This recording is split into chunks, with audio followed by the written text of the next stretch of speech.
นี่ก็สิมาเป็นกำลังใจให้อ่า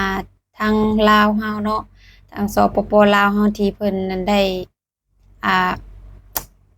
มีพี่ๆอ้ายๆเพิ่นเนาะเข้าไปหาอันทองคำแล้วไปติดอยู่ในถ้ำเนาะทุกคน7 คนเนาะก็ตอนนี้ก็ยังค้นหาบ่พบอยู่บ่เห็นอยู่เนาะทุกคนก็เป็นกำลังใจให้เนาะให้ทั้งทีมงานทางลาวเฮาแล้วก็ทางไทยเนาะเพิ่นได้เข้ามาช่วยเหลือเนาะทุกคนอยู่ที่บ้านร่องแจ้งเมืองร่องแจ้งแขวงไสสมบูรณ์ก็ดีใจเนาะที่ทางฝั่งไทยเพิ่นได้เข้ามาช่วยเหลือทีมงานกู้ภัยทางอันคุณปอนเนาะทุกคนคุณปอนที่เพิ่นเป็นอินฟลูหรือว่าคนดังในประเทศไทยเลยเนาะที่เข้ามาช่วยเหลือ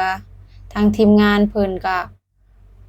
ขอบคุณหลายๆเนาะทุกคนที่เพิ่นยังบ่ถิ้มบ่ปะ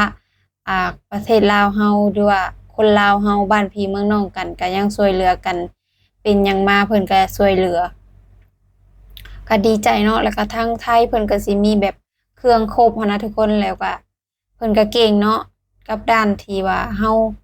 อ่าหลายๆอย่างหั้นแหละเนาะที่เพิ่นก็เก่งแล้วก็มีของครบเครื่องครบนั่นแหละนี่แหละเนาะทุกคนก็คือแบบความทุกข์ยากลำบากเนาะเพื่ออันหาเช้ากินค่ำนั่นแหละเนาะเพื่อมาสู่ครอบครัวมาให้ลูกเมียก็บ่อยากให้มันเกิดเนาะทุกคนถ้าไผบอกบ่เจอกับตัวเองก็สิบ่ฮู้เนาะว่าความทุกข์ยากลำบากมันเป็นจั่งใดเนาะ ก็ขอให้ปาฏิหาริย์มีจริงเนาะทุกคนขอให้ออกมาอันปลอดภัยทุกคนเนาะทั้ง7 คนเนาะที่เข้าไปในถ้ำเนาะทุกคนก็